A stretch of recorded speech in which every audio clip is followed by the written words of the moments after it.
सर्वशक्तिमान पिता, पुत्र और पवित्र आत्मा के नाम में आमीन। ख्रिस्त में मेरे प्यारे भाइयों और बहनों, प्रभु यीशु मसीह के मीठे और मधुर सामर्थी नाम में आप सबों को जय यीशु। आइए हम लोग ईश्वर के पवित्र और जीवंत वचन पर मनन चिंतन करते हैं।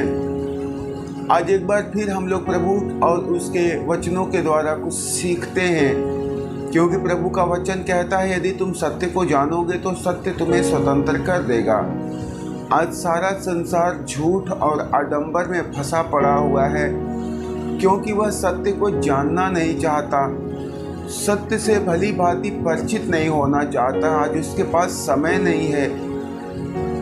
हमारे पूर्वजों ने जो हमें व्यर्थ का नकारा मार्ग दिखा दिया है, जिस पर आज मनुष्य अंधाधुंध जिंदगी जीते हुए उसी मार्ग पर चले जा रहे हैं, उन्हें सत्य को जानने का अवसर नहीं मिल पाया है। लेकिन आज एक बार प्रभु हमसे और आप एक एक लोगों से आह्वान करते हैं, हमें उस ईश्वर को जानना, उसे ढूंढना है। प्रभु ने अपने वचन में कहा है, मार्ग, सत्य और जीवन मैं हूँ। जो मेरा अनुसरण करता है वह भटकता नहीं रहेगा, परंतु उसे जीवन की ज्योति प्राप्त होगी। मेरे प्रियो, प्रभु ने कहा हुआ है, मैं मरे हुओं का नहीं, मैं जीवितों का ईश्वर हूँ। आज सारा संसार अपने उत्साह, अपने लगन के कारण आध्यात्मिक तौर पर मरा पड़ा हुआ है। संसार और संसार की चीज़ों को ढूंढने के लिए दिन रात अथक परिश्रम करता है, लेकिन वह ईश्वर और ईश्वर के अनुग्रह को जानने के लिए उसके अंदर में अभिलाषा नहीं है, लालसाएं नहीं है। आज हम और आप एक एक लोग इस परमेश्वर के वचन पर मनन चिंतन करेंगे। हम लोग उस ईश्वर के खोजी बनेंगे, क्योंकि प्रभु का वचन कहता है, धन्य है वे लोग जो दिन रात मुझे ढूंढते रहते हैं, मेरे वचनों को खोजते रहते हैं। जो उसका पालन करते, उस पर चलते हैं, वही सदा सुरक्षित रहेंगे। उन्हीं के जीवन में सदा ईश्वरी कृपा और अनुग्रह बना रहेगा। तो आइए हम लोग आज उस सत्य के ईश्वर को जानने का प्रयत्न करेंगे कि वास्तव में प्रभु हमसे और आपसे चाहता क्या है। वह ईश्वर हमें कौन सा सत्य का हम पर प्रकट करना चाहता है। हम लोग देखते हैं प्रवक्ता ग्रंथ, प्रज्ञा ग्रंथ, उसके अध्याय 13 पद संख्या 1 से आगे लिखा हुआ है कि वे कितने मूर्ख हैं जिनमें ईश्वर का ज्ञान नहीं है। वे कितने मूर्ख व्यक्ति हैं जिनमें ईश्वर का ज्ञान नहीं है। सारा संसार का ज्ञान हो जा रहा है, मनुष्य चांद पर पहुंच जा रहा है, मनुष्य मंगल ग्रह का पता लगा ले रहा है, लेकिन प्रभु का वचन कहता है वे कितने मूर्ख हैं जिसमें ईश्वर का ज्ञान नहीं है, जो दृश्य जगत को देखकर सत्य नामक ईश्वर को नहीं जान सका। दृश्य जगत को देख करके, सारे सृष्टि को देख करके लोग ईश्वर को, उस सृष्टिकर्ता को नहीं जान सकते। वे कितने मूर्ख और अभागे हैं। मेरे प्रियो, मेरे भाइयों, मेरी बहनों, वास्तव में सारा संसार कुछ नया, कुछ अलग जानने का प्रयत्न कर रहा है। जो दृश्य में नहीं है उसको जानने का अनुभव कर रहा है, जो उसके सामर्थ्य से परे है उसको ढूंढ रहा है। लेकिन वास्तव में जो ईश्वर है, जो सृष्टि करता है, जिसने सब कुछ को बनाया, जिसने हमें और आपको बनाया, उस प्रभु को जानने के लिए, उसे समझने के लिए हमारे अंदर में लगन नहीं है। प्रभु का वचन कहता है ऐसा व्यक्ति कितना मूर्ख है। आगे वचन कहता है कि जो सृष्टि को देखकर सृष्टिकर्ता को पहचानने में असमर्थ है, सृष्टि को देख कर के भी सृष्टिकर्ता को पहचानने में असमर्थ है। आज संसार के एक एक वस्तुओं को लोग देखते हैं, उस वस्तु को जानने का कोशिश करते हैं, प्रयत्न करते हैं।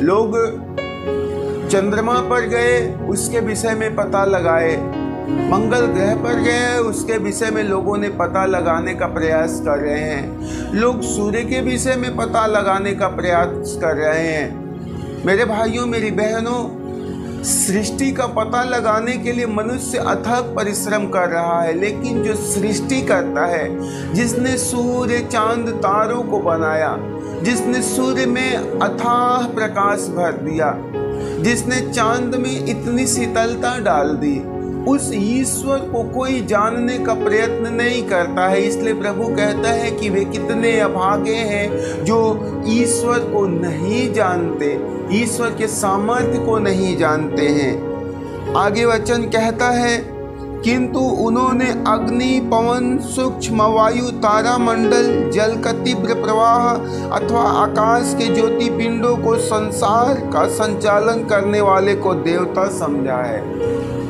मनुष्य संसार की चीजों को अपने लिए ईश्वर मान लिया है, अपने लिए देवता समझ करके उसकी स्तुति और आराधना करते, उसकी पूजा, उसकी प्रार्थना करते हैं। ये कितने नादान मनुष्य हैं। ईश्वर ने सबसे प्रज्ञ, सबसे समझदार मनुष्य को बनाया, लेकिन आज वही मनुष्य ईश्वर को तुच्छ मानता है। वही मनुष्य आज नादानी में जिंदगी जीता है। मेरे प्रियो, वचन कहता है, उन्होंने इस वस्तुओं के सौंदर्य से मोहित होकर इन्हें देवता समझ लिया है, तो वे यह जान जाए कि इन सब का स्वामी इससे कितना श्रेष्ठ है, क्योंकि समस्त सौंदर्य का मूल स्रोत इनकी सृष्टि से हुई है। और यदि वे इन वस्तुओं की शक्ति और क्रियाशीलता से प्रभावित हुए, तो वे इन वस्तुओं से अनुमान लगाए कि इसका निर्माता कितना अधिक शक्तिशाली है। मेरे भाइयों, मेरी बहनों, आज सारा संसार प्रकृति को देख करके उसकी सुंदरता पर मोहित हो जाता है। प्रकृति में बहुत सारे अद्भुत जीव जंतु हैं, अद्भुत दृश्य हैं, पर्वत है, पहाड़ है, नदियां हैं, समंदर है, जंगल है, अच्छे अच्छे पक्षियां हैं, फूल है। मनुष्य इन सारे चीजों को देख करके आकर्षित होता है। वह उनकी नजरों को सुख शांति प्रदान करता है, लेकिन वही मनुष्य उन सारे सुंदरता के मूल स्रोत अर्थात ईश्वर को नहीं जानता। जो सारी सुंदरता उस प्रभु से निकलती है, सारी सुंदरता का स्रोत वही ईश्वर है, लोग उसे नहीं जानते।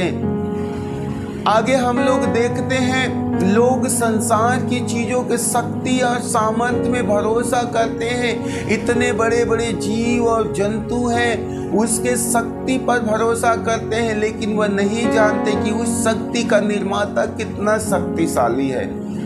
मेरे प्रियो, प्रभु ने अपने वचन में स्पष्ट कहा है, मनुष्य के लिए जो कुछ भी असंभव है, ईश्वर के लिए सब कुछ संभव है। आज संसार में हम जितनी चीजों को संभव होते देखते हैं, उससे कहीं शक्तिशाली, उससे कहीं सामर्थ्य हमारा और आपका ईश्वर है। लेकिन आज मनुष्य, आज संसार के लोग उस ईश्वर को जानना नहीं चाहते, उसके सामर्थ्य के सामने घुटने नहीं टिकाना चाहते हैं। यही कारण है कि आज मनुष्य गर्त में गिरता जा रहा है, अंधकार में फंसता जा रहा है। हम देखते हैं, प्रभु का पवित्र वचन कहता है, यदि वह संपत्ति, विवाह या संतान के लिए प्रार्थना करते तो उसे एक निर्जीव वस्तु को संबोधित करने में लज्जा नहीं होती है।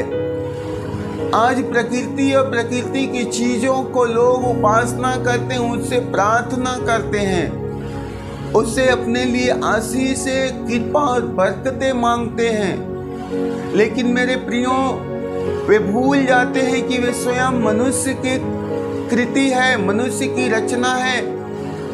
मनुष्य ने जिस मूर्तियों को, जिस मंदिरों को बनाया, वह स्वयं उसके सामने दंडवत करते हैं, उसकी उपासना करते, उसकी पूजा और प्रार्थना करते हैं।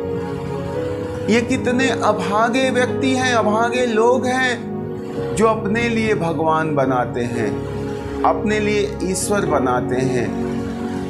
मेरे प्रियो, कोई व्यक्ति अपनी रचना पर, अपनी रचना के सामने दंडवत नहीं करता। यदि प्रज्ञ है, यदि समझदार है, तो वह अपने लिए ईश्वर नहीं बनाता, अपने लिए प्रभु नहीं बनाता है। क्योंकि प्रभु स्वयं सबको बनाने वाला है। मनुष्य अपने हाथों से अपने लिए भगवान बनाता, उसकी पूजा करता है, लेकिन वास्तव में जिस ईश्वर ने मनुष्य को बनाया, जिसने मनुष्य के एक एक अंगों को बुना है, उसकी माँ के गर्भ में उसकी रचना की, कैसे उस गर्भ में, उस छोटे से गर्भ में मनुष्य की एक एक उंगलियों को ईश्वर रच रहा था, कैसे उसमें एक एक बाल को वह लगा रहा था, कैसे उसने मनुष्य की आंखें बनाई, उसमें रोशनी भर रहा था, कैसे उसने उसके पैरों में सामर्थ्य डाल रहा था, कोई नहीं जानता। मनुष्य की रचना जो जीवित है, जो सब कुछ करती है, सब कुछ का अनुभव करती है, उस ईश्वर में किसी को भरोसा, किसी को विश्वास नहीं है। लेकिन मनुष्य अपने लिए एक निर्जीव, एक बेकार बेजान वस्तुओं के निर्माण करता है और उसके सामने दंडवत करता है, उसकी पूजा, उसकी प्रार्थना करता है। अब प्रभु का वचन कहता है कि कितने अभागे हैं वे लोग जिन्हें लज्जा नहीं आती है अपने लिए मूर्तियों को बनाकर उसकी पूजा करने में। मेरे प्रियो, प्रभु का वचन कहता है कि तो उसे उस निर्जीव वस्तु को संबोधित करने का लज्जा अनुभव नहीं होता।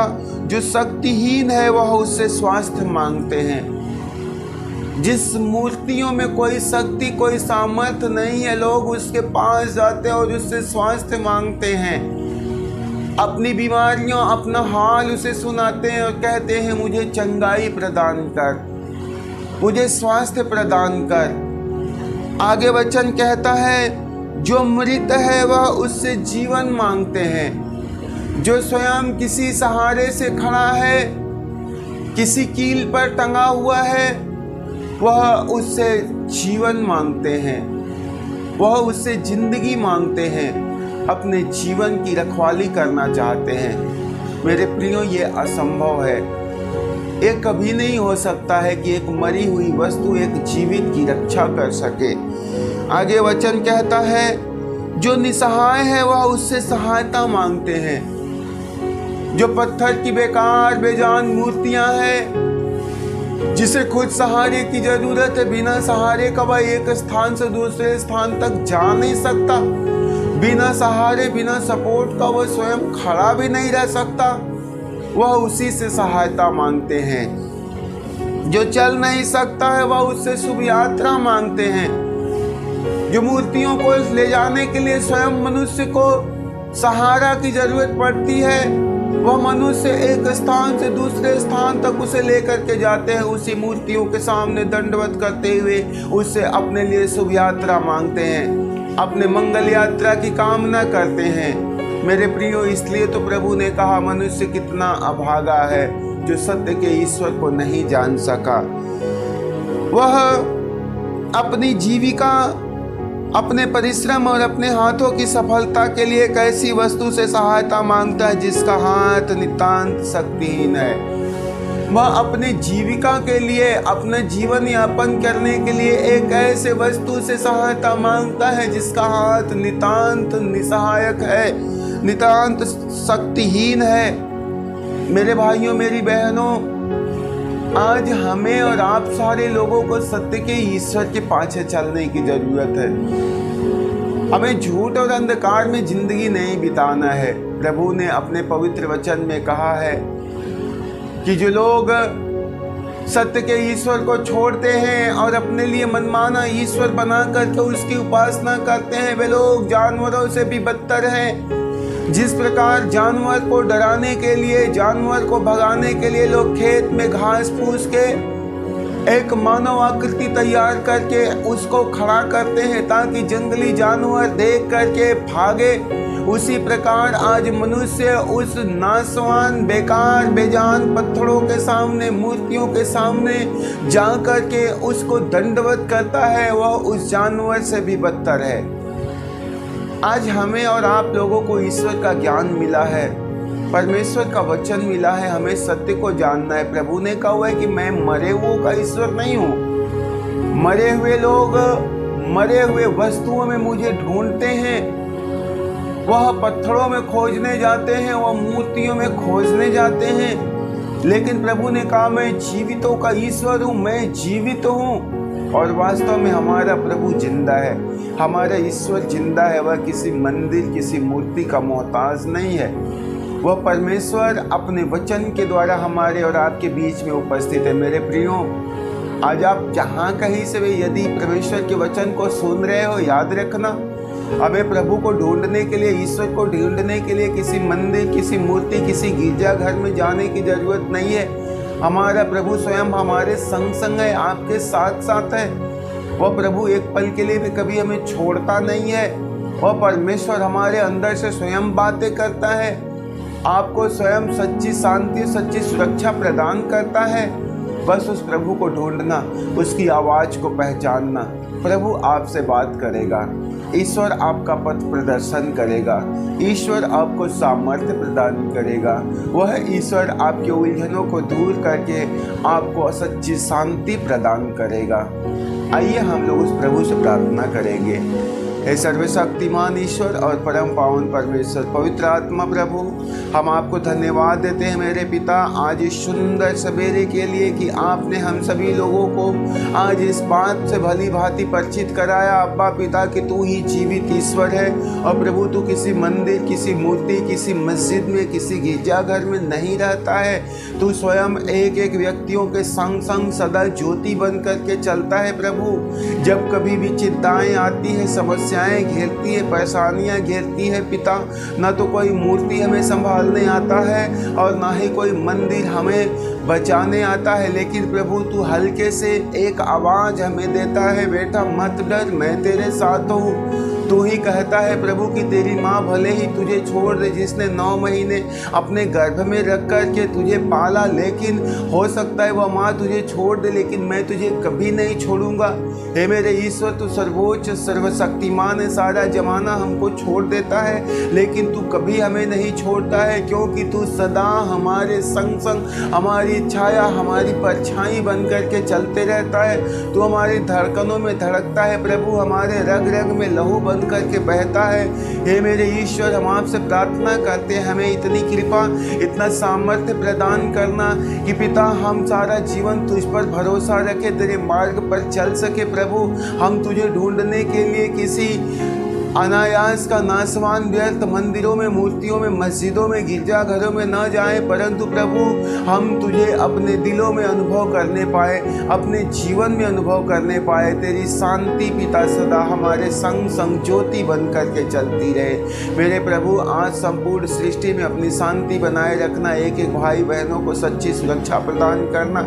जैसे आपने बीते हुए रात में सबकी रखवाली किया पिता, आप सारा दिन हर एक के साथ रह जाना है प्रभु। आज लोग जो काम करने जाए, जिस मार्ग पर चले प्रभु, एक एक कामों में सफल होते रह जाए पिता, सारे मार्ग में आप ज्योति बन के चलते रहना। हे प्रभु हम आपसे प्रार्थना करते हैं, पिता और पुत्र पवित्र आत्मा के नाम में मांगते हैं, आमीन। सभी को जय यीशु।